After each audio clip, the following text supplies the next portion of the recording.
Tout est en train de partir en sucette. Pas de panique. Ça sert à rien. Et c'est pas vrai. Notre pays n'a pas été bien gouverné. Pourquoi ? Parce qu'il a gouverné notre pays à l'intérieur et à l'extérieur de manière solitaire et arrogante. Bonjour à toutes et tous. Il est responsable. C'est lui qui est responsable. Ici Houston, vous pouvez répéter ? Il est responsable. C'est lui qui est responsable. Houston, on a un problème. Il est responsable de l'effondrement de notre commerce extérieur, il est responsable de l'explosion de notre dette et de notre déficit, il est responsable du chômage, et il est responsable de l'insécurité. Il faut qu'il change de méthode et qu'il faut change de politique. Et ça se fera pas à coup de rafistolage, ça se fera pas à coup de débauchage, de plats de lentilles qu'on offre aux uns aux autres. L'information vient de tomber, ça y est, Emmanuel Macron vient de nommer Michel Barnier. Notre pays n'a pas été bien gouverné. Il a gouverné notre pays de manière solitaire et arrogante. Vous ne m'entendrez jamais dire qu'il y a des hommes et des femmes, des citoyens, des gens qui ne sont rien. Et une gare, c'est un lieu où on croise les gens qui réussissent et les gens qui ne sont rien. Putain, comment il pousse les gens, boum, il est devant moi, je te jure, il prend mes sacs rien dans son terrain, direct quoi. Pousser les gens comme ça, boum, il est lourd, il est lourd, il est lourd, il est lourd.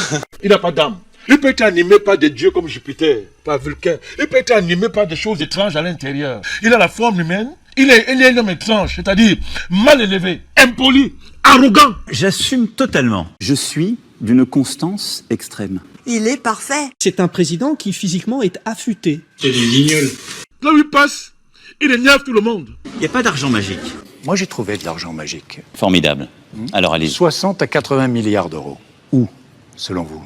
Où trouve-t-on 60 ou 80 milliards d'euros ? Vous allez me parler de la fraude fiscale. Voilà. C'est de la poudre de perlimpinpin. Dans tous les secteurs, les mécontentements sont là. Il n'y a pas que les cheminots, il y a les retraités, les professionnels de la santé, de la justice, de l'éducation, la jeunesse de Notre-Dame-des-Landes aux universités, les défenseurs des droits humains, on en reparlera, les associations solidaires des migrants. Tous critiquent votre façon de décider de leur sort et la façon dont vous le faites à leur place, autoritaire, verticale. Et si vous avez récemment ajouté le mot « unir » dans votre communication, est-ce que ce n'est pas parce que vous prenez soudain conscience que vous avez divisé le pays au lieu de le rassembler? Rien à foutre. Tout est en train de partir en sucette. Il n'y a pas un bras d'honneur, il y en a deux, mais accompagnés de paroles à chaque fois.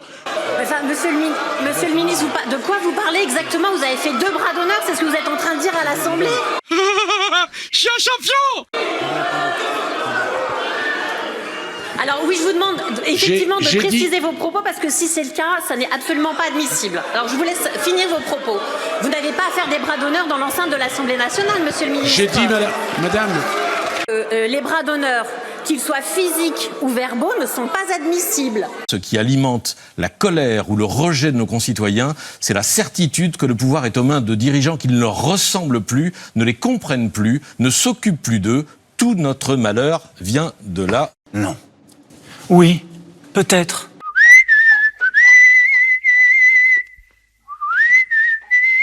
Mais une révolution ne s'invite pas. C'est le peuple qui la décide. D'abord, l'histoire nous a montré qu'il ne faut jamais désespérer avec le temps. Et que lorsque le pire est là, on est au bord du gouffre, il y a ici une force d'âme pour saisir le kairos. Ce que je sais, c'est qu'aujourd'hui, des Libanaises, des Libanais ont des dizaines de coupures de courant chaque jour. Que de plus en plus ne mangent pas à leur faim. Que des ruptures d'approvisionnement sont à prévoir, que tout un pays qui tenait sur un système financier basé sur l'import-export est en train de s'effondrer par la défiance à l'égard du système bancaire et de la Banque centrale. Lutter contre la corruption, réformer le système de l'énergie et de l'électricité, le système des douanes, permettre la transparence des approvisionnements. Beaucoup a été détourné, à coup sûr. Beaucoup ont touché de l'argent, c'est certain. Est-ce que ça doit justifier une forme de loi du silence qui est en même temps celle de l'impuissance? Non. Parce qu'il n'y a qu'un martyr de tout cela, le peuple libanais. Un seul martyr. Dans les Alpes-Maritimes, Éric Ciotti, toujours président des Républicains, lance devant quelques 2000 militants son nouveau parti. Tu inspires et puis en expirant, tu dis je m'en fous, je m'en fous, je m'en fous. On ne veut pas diviser, clairement. Je veux mettre au service des injustices plus de moyens. C'est pourquoi j'ai décidé qu'en novembre prochain, nous sortirons de l'état de droit. Permettant de compléter le dispositif. On sortira de la crise, et le jour où on sortira de la crise, on en sera certain parce que l'économie française recommencera à créer des impôts. À créer des emplois. Oula, pardon. Attention, ne faites pas ça. J'assume totalement, d'avoir constamment, au nom de la France, parlé au président de la Russie. pour éviter la paix, pour éviter la guerre, pardonnez-moi. L'autorité de l'État s'en trouverait affaiblie et les violences dans les manifestations. C'est pourquoi j'ai décidé qu'en novembre prochain, nous sortirons de l'état de droit. Mais avant cela, de l'état d'urgence, pardonnez-moi. La première porte sur l'ordonnance de Nairobi, sur l'enlèvement des épaves, et va nous permettre de renforcer nos outils juridiques. C'est une réforme résolument tournée vers le travail, vers l'emploi, contre le chômage et pour la précarité. Et contre la précarité, pardon. Je veux mettre au service des injustices plus de moyens. Gérald Darmanin, accusé de viol. Nicolas Hulot, accusé de viol. Damien Abad, accusé de viol après administration de substances Je me permets de préciser, parenthèse, qu'il y a eu des non-lieux dans certaines affaires. Oui, j'ai dit accusé, j'ai pas dit non, mais c'est important, mais voilà, oui, mais je suis journaliste, absence de condamnation dans d'autres affaires, voilà, je vous laisse continuer. Couvrons-nous. Benoît Simion, accusé et condamné pour violence conjugale. Stéphane Trompi, accusé d'harcèlement sexuel. Yannick Horry, signale à la justice pour agression sexuelle sur une élue. Gilles Legendre, ancien président du groupe majoritaire, signale à la justice pour agression sexuelle. Olivier Duhamel, proche de Macron, présent à la rotonde le soir de la victoire et accusé de viol, non condamné pour fait prescrit. Chrysoula Zakharopoulou, accusé de viol. Pierre Cabaret, accusé d'harcèlement moral, d'harcèlement sexuel et d'agression sexuelle. Joël Guerriot, Horizon, on peut considérer que ça fait partie de l'univers de la Macronie. Éric Dupond-Moretti, qui est quand même le grand ordonnateur du sexisme dans les prétoires, qui a été suspendu après avoir touché son sexe devant une magistrate, que maintenant il décide de poursuivre pour des faits qui, a priori, sont assez peu avérés. Je suis un champion! Dominique Boutonnat, grand donateur de Macron, président du CNC, accusé de viol. Pour vous, c'est quelque chose qui se limite Attendez, je sais que c'est douloureux. Un bord politique, non, mais c'est important. Je sais que c'est douloureux. Marc Guillaume, accusé d'harcèlement sexuel. Laurent Bigorgne, proche d'Emmanuel Macron, condamné pour avoir tenté d'agresser une collaboratrice après administration de substances chimiques. Cette collaboratrice était en direct avec nous hier soir, à témoigner.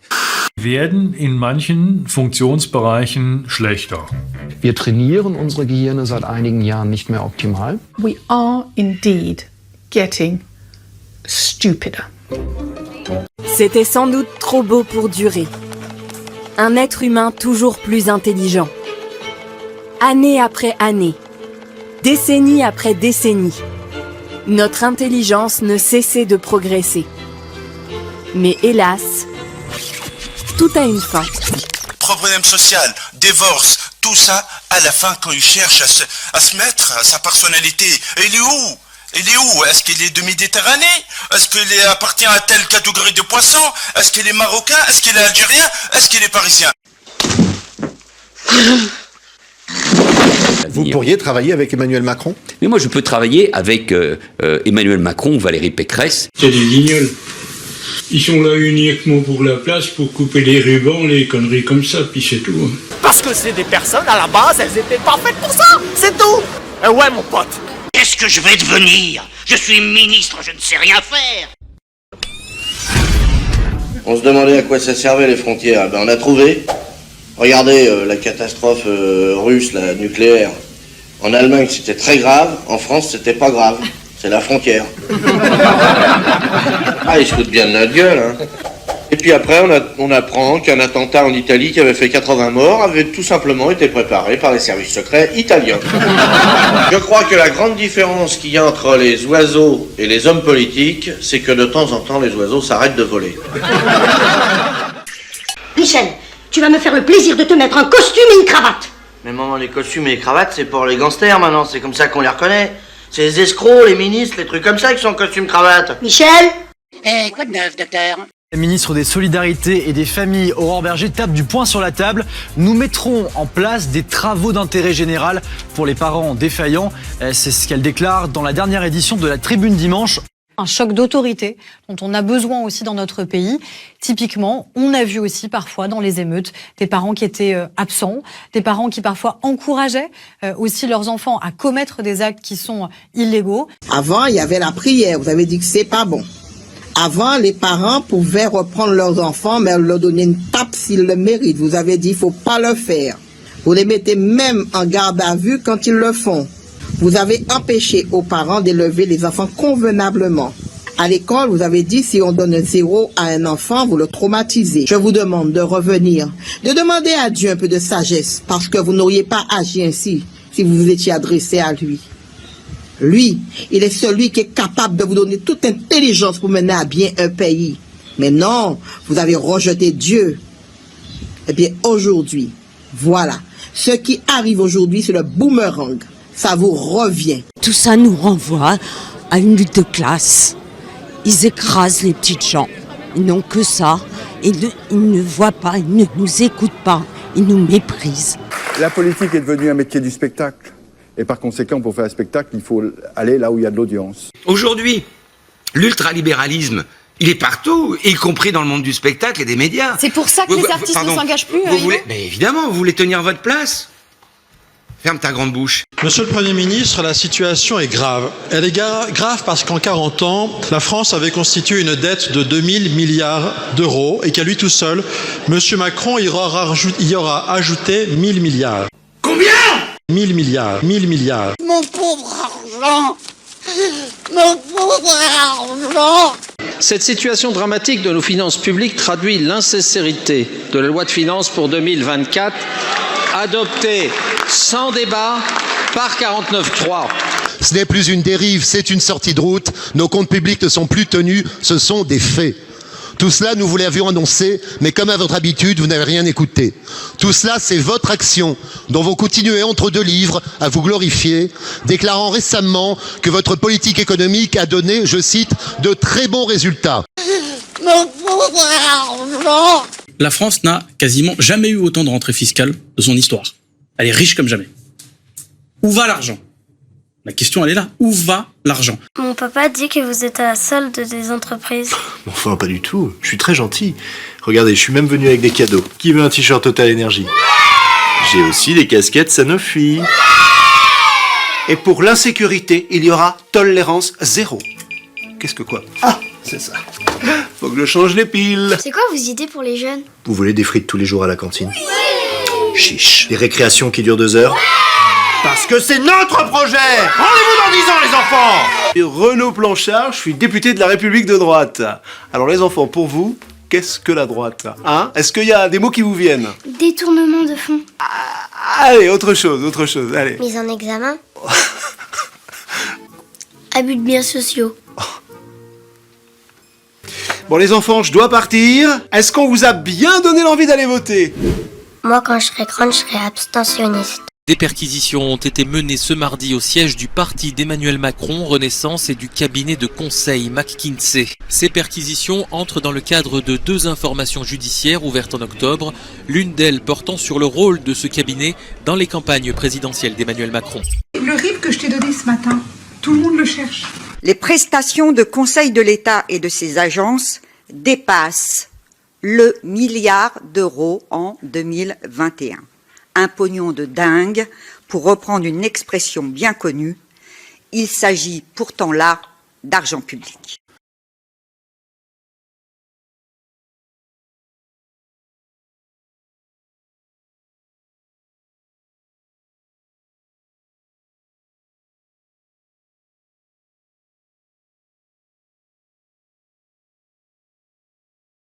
Faut-il taxer davantage les plus riches ? Pas ça. Pas ça. Pas ça. Ça s'appelle l'irresponsabilité. Ça s'appelle l'égoïsme. Ce rapport, il va même plus loin parce qu'il nous explique que finalement, les riches se sont enrichis pendant cette crise. Les milliardaires ont gagné près de 4 000 milliards de dollars supplémentaires entre mars et décembre 2020. Les 43 milliardaires français qu'on compte aujourd'hui, ils se sont aussi enrichis de 175 milliards d'euros. Pour vous donner une idée, c'est 2 fois le budget de l'hôpital public. Bon, on dit merci Macron, oui. Qu'est-ce que vous faites à Drancy ? Bah, après avoir été exploité 45 ans, je suis à la retraite.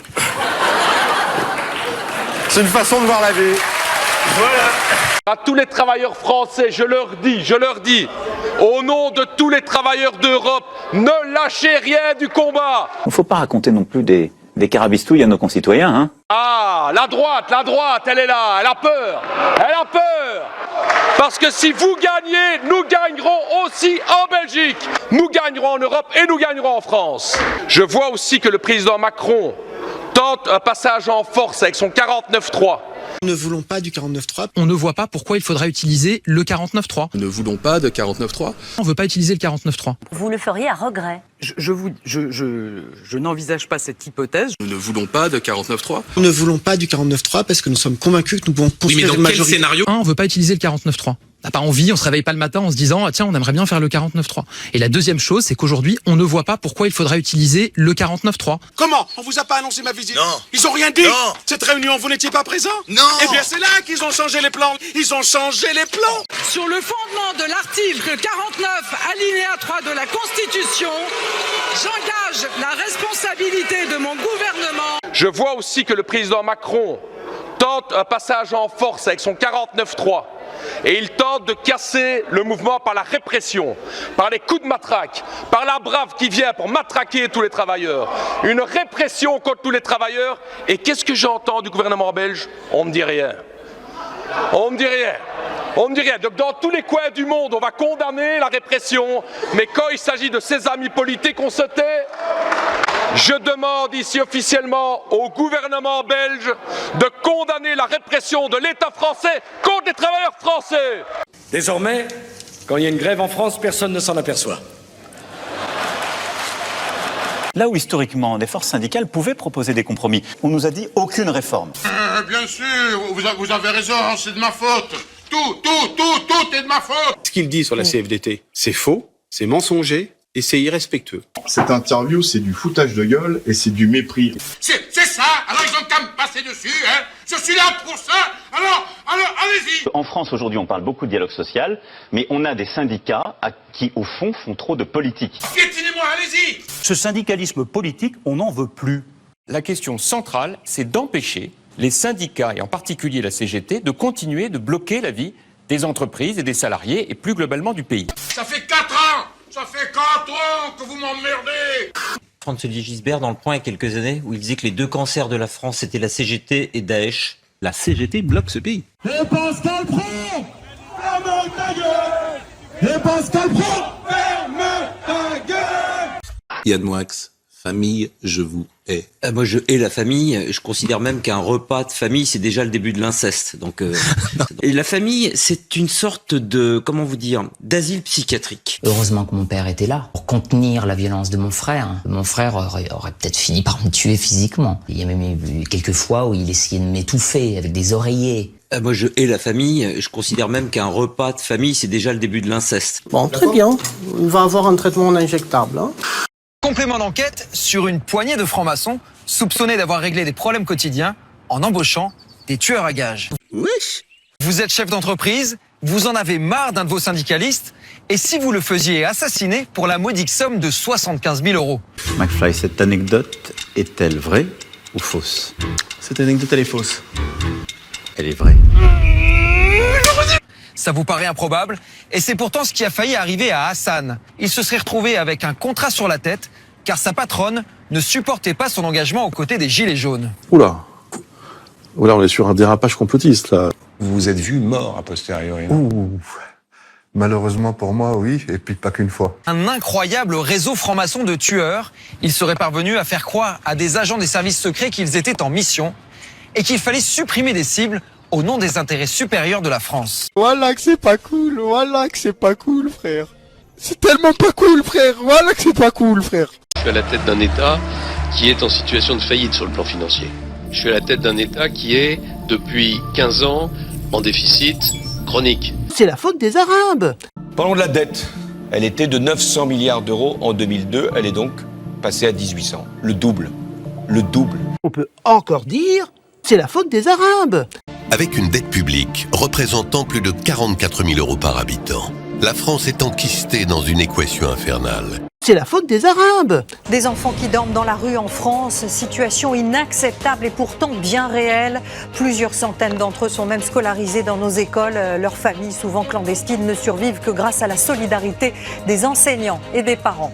Oui, c'est de leur faute. Pour 100 euros, on n'a rien du tout dans le caddie. On n'a absolument rien. Maintenant, tout est hors de prix. Enfin, je veux dire, il y a tout qui s'ajoute. Il y a l'alimentation, les factures, absolument tout, quoi. Les vêtements, tout. On peut encore dire, c'est la faute des Arabes. Nous avons un véritable problème en France avec l'islam.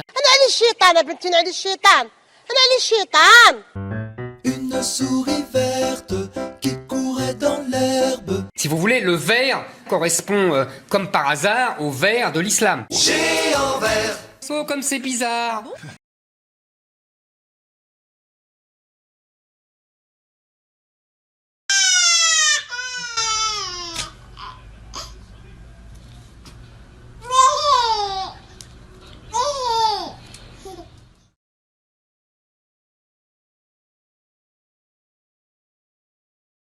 Le séparatisme, et soyons clairs, hein, il y a un seul séparatisme à l'œuvre en France, donc on va parler clair, c'est le séparatisme islamiste, et il veut isoler les musulmans, les séparer du reste des Français, qu'il désigne justement comme les Français ou comme des mécréants. On n'a rien contre les musulmans, ni contre les Palestiniens. Pumba. Pumba. Pumba. Pumba. Meir Habib, la voix israélienne. Bonsoir à vous, merci d'être là. Enfin, je suis député français.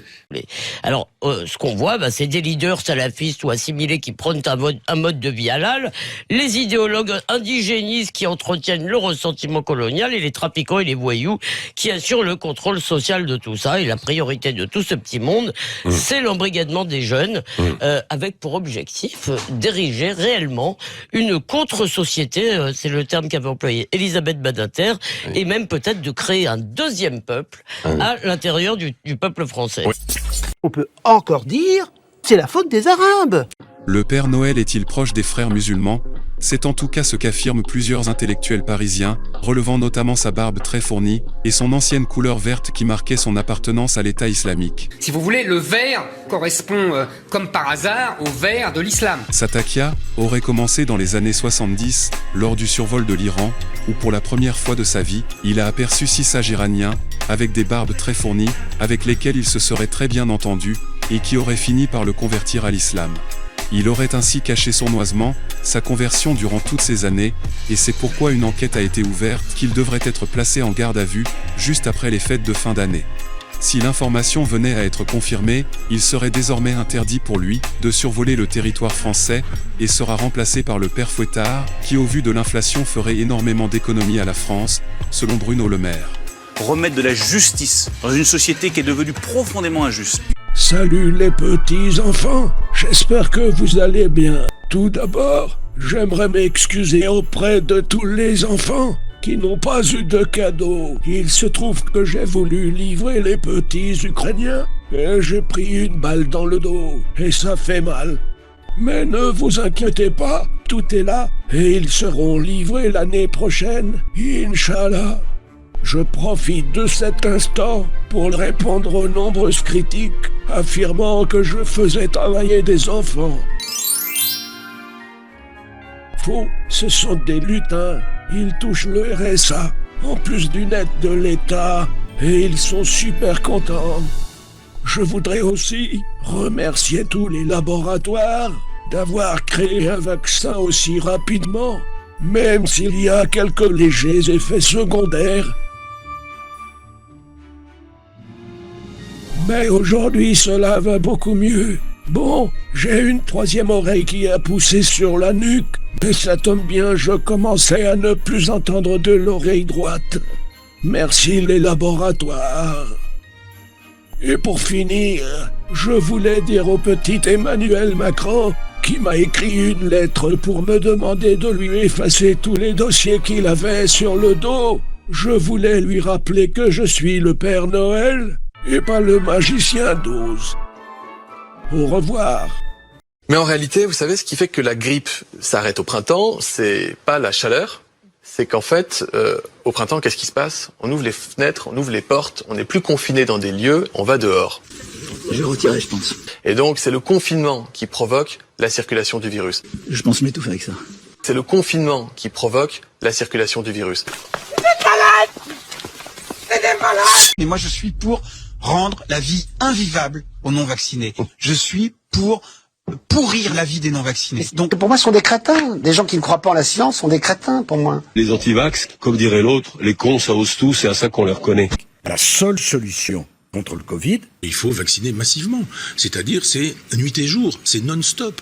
vacciner matin et soir, vacciner 7 jours sur 7. Il faut vacciner jour et nuit. À un moment ou à un autre, il va falloir passer à une démarche plus autoritaire. Et on vous vaccinera de force. Moi, je vous ferai emmener par 2 policiers au centre de vaccination. Sie haben also das Browser-Ballett noch nicht abonniert. Ganz schön mutig. Et il y a une minorité de connards qui ne veulent pas se faire vacciner.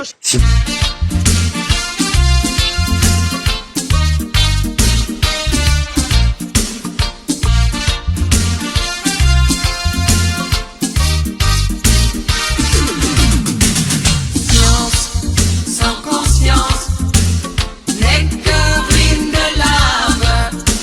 Science, sans conscience, n'est que ruines et larmes. Je n'y connais pas en balistique, et je me méfie de la politique. Armes chimiques ou bactériologiques, défie toutes les lois de la logique. Je vous dis science, sans conscience, n'est que ruine de l'âme. Science, sans conscience, n'est que ruines et larmes. Tout est en train de partir en sucette. Pas de panique. Ça sert à rien. Et c'est pas vrai. Devant l'escalade de la violence, l'homme découvre son impuissance. Appelle à l'aide le maître du temps. C'est un SOS si tu m'entends. Je vous dis science, sans conscience, n'est que ruine de l'âme. Science, sans conscience, n'est que ruines et larmes. les océans sont radioactifs, avec les missiles qui réfléchissent. La terre entière s'asphyxie. C'est un vrai suicide collectif. Oh yeah. Science, sans conscience, n'est que ruine de l'âme. Science, sans conscience, n'est que ruines et larmes.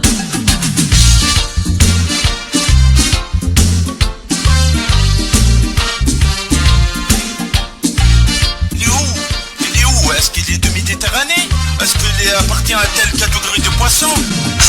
Je ne m'y connais pas en balistique, et je me méfie de cette politique. Armes chimiques ou bactériologiques, défie toutes les lois de la logique. Je vous dis science, sans conscience, n'est que ruine de l'âme. Science, sans conscience, n'est que ruines et larmes.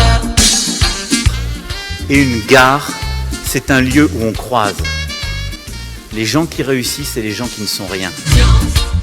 Sans conscience, alright, n'est que ruine de l'âme. Science, alright, sans conscience, oh yeah, n'est que ruines et larmes. Science, alright, sans conscience, oh yeah, n'est que ruine de l'âme. Science, alright, sans conscience, oh yeah, n'est que ruines et larmes. Science, alright, sans conscience, oh yeah, n'est que ruine de l'âme. Science, alright, sans conscience, oh yeah, n'est que ruines et larmes. Science, alright, sans conscience, oh yeah, n'est que ruines de l'âme. Science, sans conscience, n'est que ruines et larmes. Science, sans conscience, n'est que ruines et larmes. Hey! Tu regardes mes vidéos? Ouais, je regarde tes vidéos, Et ouais. tu kiffes? Même pas tu t'abonnes? Allez, mets un pouce et abonne-toi. Allez, clique, mec.